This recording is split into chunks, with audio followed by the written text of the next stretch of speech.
Você já ouviu falar do homem mais rico da história do Brasil? Aquele que sozinho tinha uma fortuna maior do que todo o orçamento do império? Agora, e se eu te dissesse que esse homem quebrou? Não por um erro de cálculo, não por uma fraude, mas por um motivo muito mais complexo, por ousar demais. Ele tentou trazer o futuro para um país que insistia em viver no passado. E o Brasil, daquela época, não estava pronto para o futuro. Para entender essa história, a gente precisa voltar para o Brasil do século XIX. Imagine um país agrário, escravocrata, feito para exportar café e açúcar, importar tudo o que fosse minimamente tecnológico. A riqueza vinha da terra, o poder vinha dos sobrenomes. E o progresso? O progresso era visto com uma enorme desconfiança. Inovar não era uma meta, era uma ameaça ao sistema. É nesse cenário que nasce Irineu Evangelista de Souza, em 1813, no sul do país. A vida não foi fácil. Ele perdeu o pai muito cedo e cresceu sem herança, sem proteção e sem nenhum privilégio. Desde pequeno, aprendeu que para sobreviver era preciso lutar. Aos 9 anos de idade, ele já trabalhava. Aos 14, pegou o rumo do Rio de Janeiro, a capital do Império. E foi lá que ele teve contato com algo que quase não existia no Brasil. O comércio moderno, o capitalismo de verdade. Enquanto os jovens da elite brasileira aprendiam a administrar fazendas e escravos, Irineu aprendia sobre números. Ele aprendeu a registrar, a calcular, a comparar e a prever. Aprendeu como o dinheiro circulava e, mais importante, como fazer esse dinheiro crescer. Ele era um observador nato e, observando, percebeu algo que ninguém mais parecia enxergar. A verdadeira riqueza não vinha só da terra, vinha da produtividade, do investimento, da eficiência. Irineu não queria mais fazendas, ele queria máquinas. Ele mergulhou em livros estrangeiros, estudou com comerciantes ingleses e acompanhou de perto a Revolução Industrial que transformava a Europa. Aprendeu sobre bancos, crédito, infraestrutura, logística e tecnologia. Tudo aquilo que o Brasil, oficialmente, ignorava. Enquanto a elite acreditava que o futuro do país estava amarrado à escravidão, Irineu apostava no trabalho assalariado. Enquanto o Brasil dependia de tudo que vinha de fora, ele sonhava com a indústria nacional. Era um choque de visões inevitável. Com o tempo, aquele jovem pobre e esforçado se tornaria o Visconde e depois Barão de Mauá.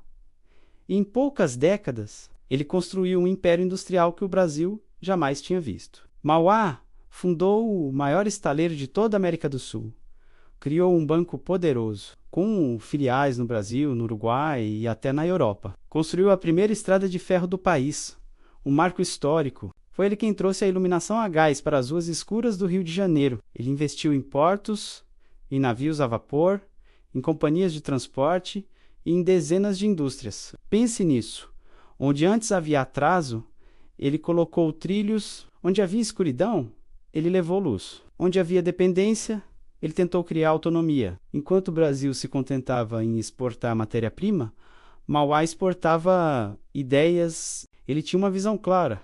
Um país só se desenvolve de verdade quando investe na sua base, em transporte, em energia, em indústria, em crédito, para quem produz. Mas o Brasil não estava pronto para essa visão. A elite rural, os barões do café, via Mauá como uma ameaça direta aos seus privilégios e ao seu modelo de negócio baseado na escravidão. Os poderosos bancos estrangeiros, que dominavam o crédito no país, viam nele um concorrente perigosíssimo. E o próprio Estado, o governo imperial, via risco onde deveria enxergar oportunidade.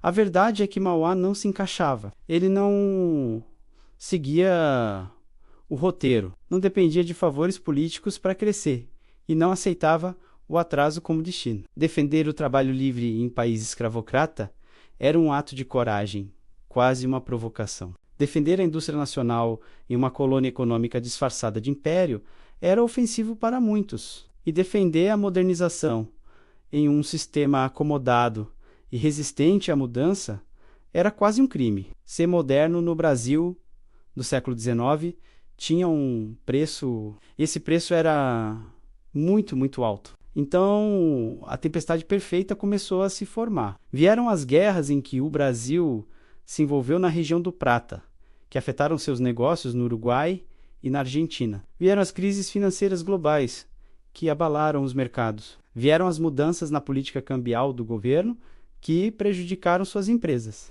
E claro, veio a sabotagem. Projetos foram boicotados nos bastidores.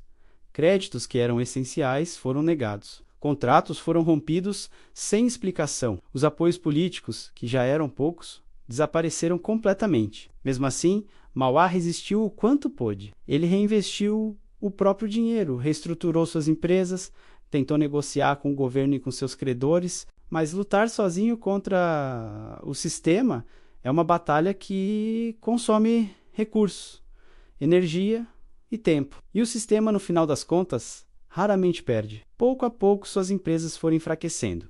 Sua fortuna colossal começou a diminuir. O império que ele construiu com as próprias mãos começou a ruir. O homem que ergueu bancos, fábricas, estaleiros e ferrovias. O homem mais rico do Brasil quebrou. Ele perdeu grande parte de tudo o que havia criado. Viu seus projetos mais queridos, seus sonhos de um Brasil moderno, desmoronarem um por um. E a grande tragédia é que ele não quebrou por incompetência. Não quebrou por corrupção ou irresponsabilidade. Ele quebrou por estar à frente do seu tempo, por tentar acelerar a história em um lugar que andava a passos lentos. Barão de Mauá morreu em 1889, o mesmo ano da proclamação da República, longe da riqueza que um dia teve. Morreu sem o reconhecimento que merecia em vida, e com a provável sensação de que o país que ele tanto amava havia recusado o próprio futuro. Mas a história dele nos deixa algo que dinheiro nenhum pode comprar.